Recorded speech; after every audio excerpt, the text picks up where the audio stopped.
Em novembro de 1983, chegava às comic shops americanas a edição 337 da revista Mighty Thor, que inaugurava aquela que seria a melhor fase do Deus do Trovão em todos os tempos, escrita e desenhada por Walter Simonson.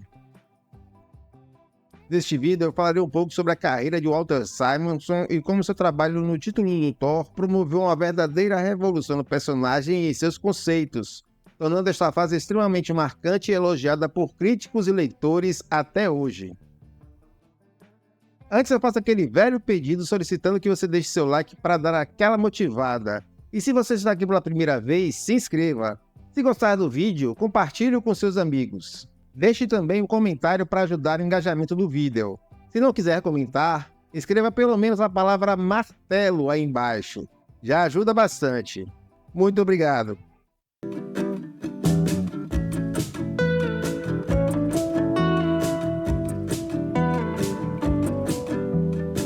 Walter Simonson é um dos poucos autores capazes de deixar os personagens que escreve permanentemente marcados. Seu trabalho na revista do Thor é considerado um dos mais incríveis e consistentes das histórias em quadrinhos de super-heróis, caracterizado por uma série de histórias marcantes e uma abordagem primorosa da mitologia que envolve o Deus do Trovão. Simonson nasceu em 24 de setembro de 1946 na cidade de Knoxville, no estado americano do Tennessee, e teve seu primeiro contato com os quadrinhos através das revistas de Walt Disney que seu irmão assinava. Desde pequeno, Simonson demonstrou interesse pelo trabalho de artistas renomados como Karl Barks e Alex Toth, que influenciaram sua futura carreira nos quadrinhos. Anos depois, enquanto cursava a faculdade de Geologia, Simonson mergulhou ainda mais no mundo dos quadrinhos quando teve seu primeiro contato com o trabalho de Stan Lee e Jack Kirby, a edição 113 da revista Journey into Mystery, que naquela época publicava as histórias do Thor. Como vocês sabem, o Thor de Lee Kirby é baseado no Deus do Trovão da mitologia nórdica, outro assunto que Simonson passou a se interessar quando estava na faculdade. A partir daí, Simonson fica tão apaixonado pelo personagem que começa a devorar toda a fase do Thor produzida por Lee e Kirby. Thor passa a ser o personagem preferido de Simonson, e ele passa a ler todas as histórias publicadas do personagem. E esse fascínio era realmente tão grande que, enquanto ele ainda estava na faculdade, produziu um roteiro de uma saga do Thor em 12 edições, mostrando como ele achava que uma história do Deus do Trovão deveria ser. Anos depois, essa história serviria como base da saga de Surtur, uma história muito importante da fase de Simonson à frente do Thor. Essa experiência fez Simonson perceber que desenhar quadrinhos era mais divertido e viável como carreira do que trabalhar ao ar livre e exposto ao calor do sol como geólogo ou paleontólogo, apesar de seu amor por essas áreas. Simonson passou então a ser influenciado por renomados artistas da Marvel, como o próprio Kirby, Steve Ditko e Gil Kane, assim como por talentos europeus como Moebius e Sérgio Topi. Após concluir seus estudos em geologia, Simonson fez uma pausa e posteriormente ingressou na Rhode Island School of Design como estudante de arte, formando em 1972.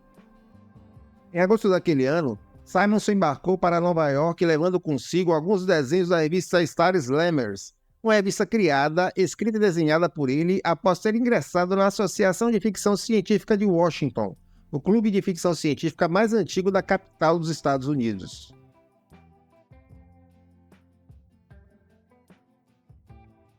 Chegando em Nova York, Simonson encontrou-se com Jerry Boudreau, conhecido dele que trabalhava na DC Comics. Simonson lembra que naquela época muitos artistas jovens estavam ingressando na indústria dos quadrinhos, especialmente na DC. Boudreau facilitou o encontro entre Simonson e o lendário editor Art Goodwin. Após essa reunião, Simonson foi tomar um café na redação da DC e avistou Howard Chaykin, Michael Kaluta, Bernie Wrightson e Alan Weiss juntos. Ele aproveitou para conversar com eles enquanto mostrava seu portfólio. Impressionado com o trabalho de Simonson, Kaluta o apresentou ao gerente e assistente de produção Jack Adler. Adler, por sua vez, mostrou o portfólio a Carmine Infantino, editor-chefe da DC na época que, impressionado com a arte de Simonson, garantiu uma oportunidade de trabalho ao jovem artista. Então, Simonson começou a ilustrar algumas revistas para a DC, mas seu trabalho profissional notável na editora foi Manhunter, o caçador Paul Kirk, que eu não vejo há muitos anos e que saiu aqui no Brasil, se eu não me engano, no primeiro formatinho do Batman da editora Abril. Foi em Manhunter que Simonson começou a ganhar reconhecimento por seu estilo de arte dinâmico e expressivo, que combinava elementos clássicos e inovadores.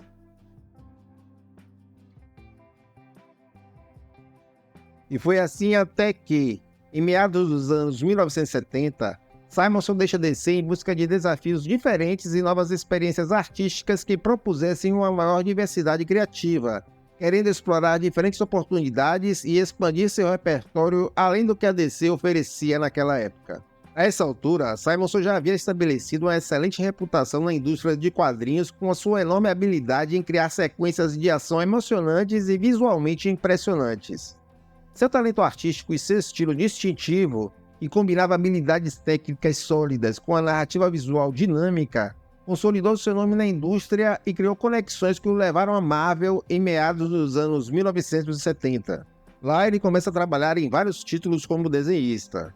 Alguns dos primeiros trabalhos de Simonson na Marvel incluem colaborações nas revistas dos X-Men, Vingadores, Quarteto Fantástico e Hulk. Nessa mesma época, mais precisamente em 1977, Simonson também teve sua primeira experiência com Thor, desenhando a revista do Deus do Trovão, que estava sendo roteirizada por Len Wein. Esses primeiros trabalhos da revista The Mighty Thor foram entre as edições 260 a 271 e mais a edição 7 da anual. Durante essa época aí, a revista dos X-Men, escrita por Chris Claremont e desenhada inicialmente por Dave Cockrum e posteriormente por John Byrne, era um enorme sucesso de vendas da Marvel. Eu falo mais sobre essa fase dos X-Men nesse vídeo que está aparecendo no card aí em cima. O único título da DC que conseguia empolgar suficientemente os leitores para rivalizar com o sucesso de vendas dos X-Men era o dos Novos Titãs, na época escrito por Marv Wolfman e ilustrado por George Pérez. Aproveitando esse sucesso de suas respectivas revistas, Marvel e DC resolvem produzir uma história reunindo as duas equipes. Walter Simonson foi o artista responsável por desenhar essa edição especial escrita por Chris Claremont e publicada em janeiro de 1982. Esse encontro entre os Novos Titãs e os X-Men foi publicado no Brasil na extinta revista Grandes Heróis Marvel, formatinho da Abril, da edição 9. Foi nessa época também que, devido às baixas-vindas de algumas de suas principais revistas, a Marvel sentiu a necessidade de uma mudança criativa para manter a relevância dos seus personagens. Sendo assim, ela procura renovar alguns de seus títulos principais investindo em novos talentos, realocando escritores e desenhistas e dando oportunidades maiores a artistas que já trabalhavam na editora, mas faziam apenas trabalhos ocasionais. Sendo assim, tentando trazer novo fôlego à revista do Thor, e nesta época vendia quase nada, e por isso estava prestes a ser cancelada, e sabendo que Walter Simonson era apaixonado pela mitologia nórdica, o editor Mark Greenwald chama Simonson para assumir a revista, dando-lhe carta branca para fazer o que quisesse com o personagem, além de algumas sugestões também, incluindo uma em que Thor morria e outro personagem passava a empunhar o martelo. Walter Simonson assume então The Mighty Thor a partir da edição 337, que chegou às bancas americanas em novembro de 1983, propondo uma enorme revolução no personagem demonstrada logo na capa da edição. Segundo o livro Marvel Comics, A História Secreta de Sean Howe, a capa da edição 337 de Thor trazia a imagem impressionante de um alienígena em toda a realeza asgardiana, destruindo o logotipo da revista com Mjolnir e vindo na direção do leitor. No interior da revista, as estrelas rebentavam no espaço sideral. Espaçonaves gigantes e arquitetura nórdica, cuidadosamente pesquisada por Simonson, transmitiam mais exuberância do que já se havia trazido a Thor desde Jack Kirby.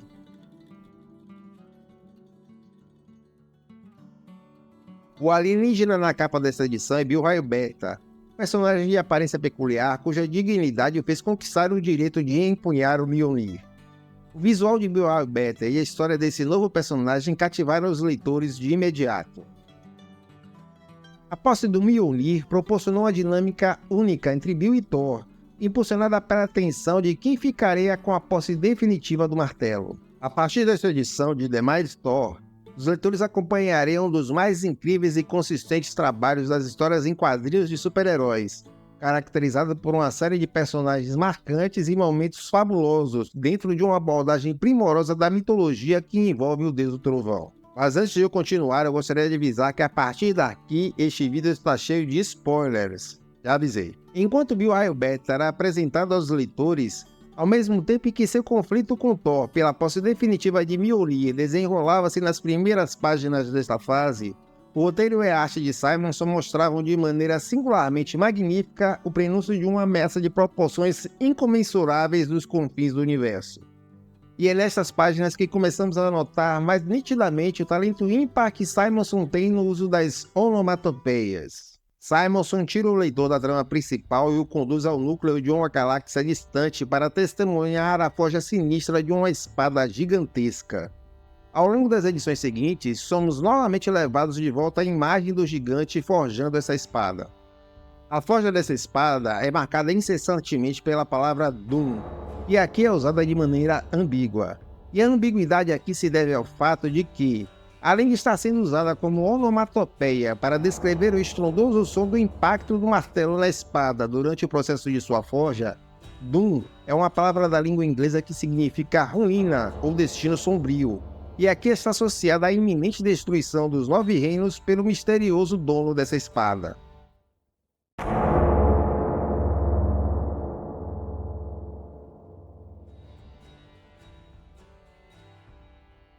Esse duplo sentido no significado da onomatopeia adiciona uma camada de profundidade e tensão à narrativa, contribuindo para a atmosfera sinistra e ameaçadora que envolve a forja dessa espada gigantesca que culminará na saga de Surtur, uma das histórias mais icônicas e impressionantes da fase de Walter Simonson no título do Thor. A saga de Surtur envolve uma série de eventos épicos e dramáticos que têm um profundo impacto no universo mitológico do personagem e em Asgard como um todo, sendo um dos pontos altos dessa fase. É nesta saga que Simonson aproveita muitos elementos que ele usou naquela história que ele produziu na faculdade e que eu citei agora há pouco. Nesta saga e em todo o restante dessa fase do Thor, vemos as onomatopeias de Simonson integradas diretamente à arte, tornando-as parte orgânica da página. Simonson inventa termos e sons que são visualmente interessantes e complementam a intensidade das situações, transmitindo energia e movimento. Ele adapta a fonte das letras e o destino das palavras para que elas possam se misturar harmoniosamente com os elementos visuais ao redor, criando uma experiência imersiva para o leitor. Seja em uma batalha titânica entre Thor e um poderoso adversário, ou em uma cena de destruição cósmica, as onomatopeias de Simonson contribuem para a sensação de dinamismo e ação. O trabalho de Simonson é tão cuidadoso neste aspecto que cada onomatopeia parece carregar sua própria personalidade e estilo distintivos. O uso dessas letras expressivas com fontes inovadoras dá vida às palavras, acrescentando um toque de humor, tensão ou emoção, dependendo do contexto da cena. Esse trabalho incrível com as onomatopeias faz com que elas saltem das páginas e amplifiquem o impacto das cenas, prendendo a atenção do leitor. Nesta fase, Simonson ainda apresentou os Elfos Negros, Malekith, o Elfo Amaldiçoado, e, inspirando-se em um conto da mitologia nórdica, até transformou Thor no Sapo do Trovão em uma história muito divertida, aproveitando para homenagear Karl Barks, o lendário desenhista da Disney que teve uma enorme influência na arte de Simonson.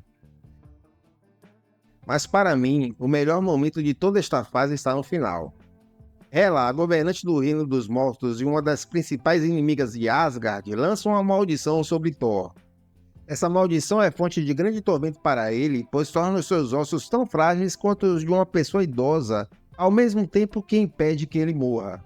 Isso condena Thor a uma existência de sofrimento prolongado, pois o torna vulnerável a ferimentos graves e o impede de encontrar a paz na morte no Valhalla, o paraíso dos guerreiros que morrem bravamente em batalha. E é justamente neste período em que Thor é confrontado por alguns de seus piores inimigos, como a Gangue da Demolição e o Homem Absorvente. Dono de um dos piores nomes que eu já vi para um personagem, mas enfim. Para lidar melhor com essa condição e continuar lutando, Thor é obrigado a forjar uma armadura com metal especial e magia, e o protege dos danos que seriam fatais devido à maldição de Hela. E que armadura linda, não é mesmo? Sabendo que Thor está debilitado, os gigantes de gelo, eternos inimigos de Asgard que possuem um ódio especial por Thor, resolvem despertar Jormungand, a serpente que rodeia o mundo. Segundo a mitologia nórdica, aqui bem explorada por Simonson, Thor e Jormungand estão destinados a se destruírem no Ragnarok após uma batalha de proporções descomunais. Na edição 379 de The Mighty Thor, uma edição desenhada por Sal Buscema, que foi às bancas em maio de 1987, vemos que em sua procura pela serpente, os gigantes de gelo acabam encontrando acidentalmente o dragão Fin Fan Fum e falam a ele sobre a condição debilitada do dono do Mjolnir. O dragão se interessa pelo assunto ao ver a possibilidade de confrontar o portador de uma arma poderosa o suficiente para desafiar o seu poder e parte do encalço de Thor. Após alguma procura, Fin Fan Fum encontra Thor, mas mesmo com a descrição fornecida pelos gigantes de gelo, ou talvez pela fraqueza dessa descrição, não reconhece devido à nova armadura que ele está usando. Sendo assim, Thor resolve se aproveitar da situação e não revela de imediato sua verdadeira identidade ao dragão. Os dois iniciam então um rico diálogo sobre honra, destino e destruição. E aqui eu aproveito para dizer que duas das coisas que mais me atraem nas histórias do Thor são os usos da narrativa épica e da linguagem rebuscada, porém acessível ao leitor. Algo que poderia ter sido levado ao cinema desde que fosse feito de maneira hábil para não parecer chato para o grande público. Mas enfim.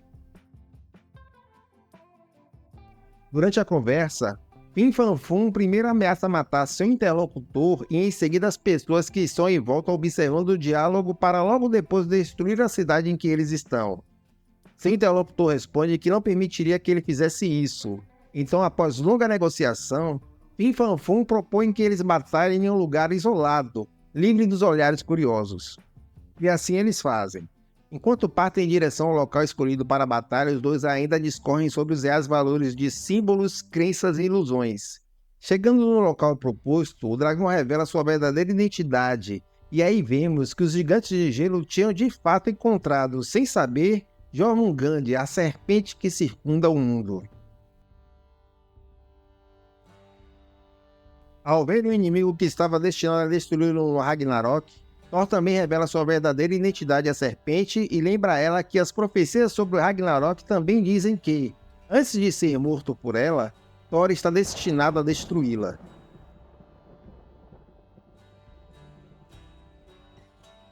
E aqui pode-se observar que, até o momento, tudo o que foi profetizado parece estar tomando um outro rumo, uma vez que os dois adversários não estão frente a frente no Ragnarok.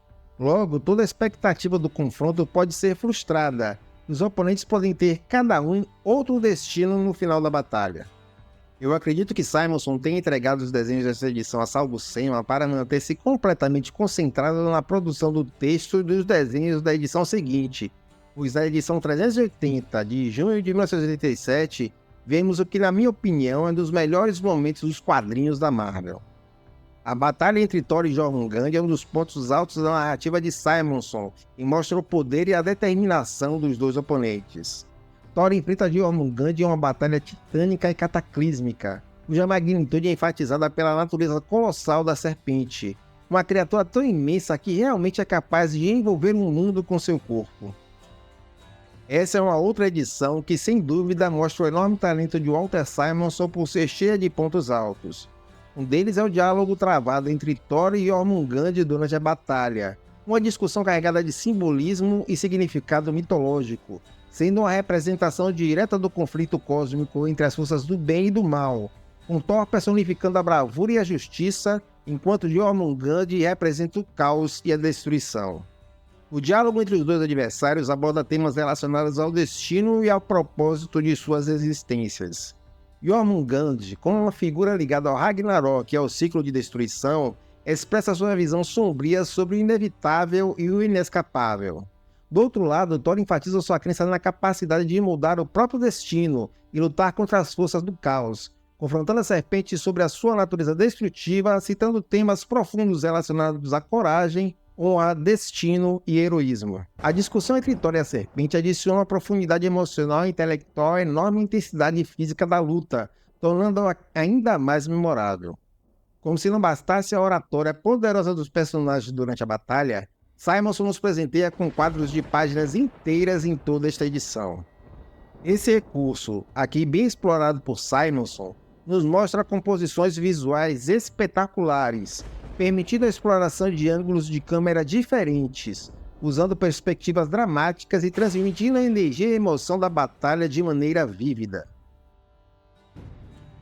Esses quadros ampliam a escala das cenas, mostrando a grandiosidade e intensidade do confronto, ao mesmo tempo que criam a sensação de imersão, permitindo que o leitor se envolva melhor na ação e no drama da luta e aprecie ao máximo a grandiosidade da batalha.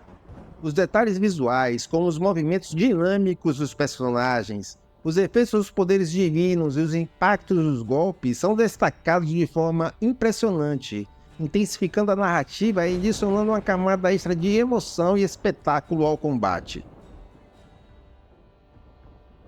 A maneira como Walter Simonson retratou essa batalha, com sua narrativa dinâmica e arte impactante, solidificou esse momento como um dos mais memoráveis e icônicos dessa fase no Thor.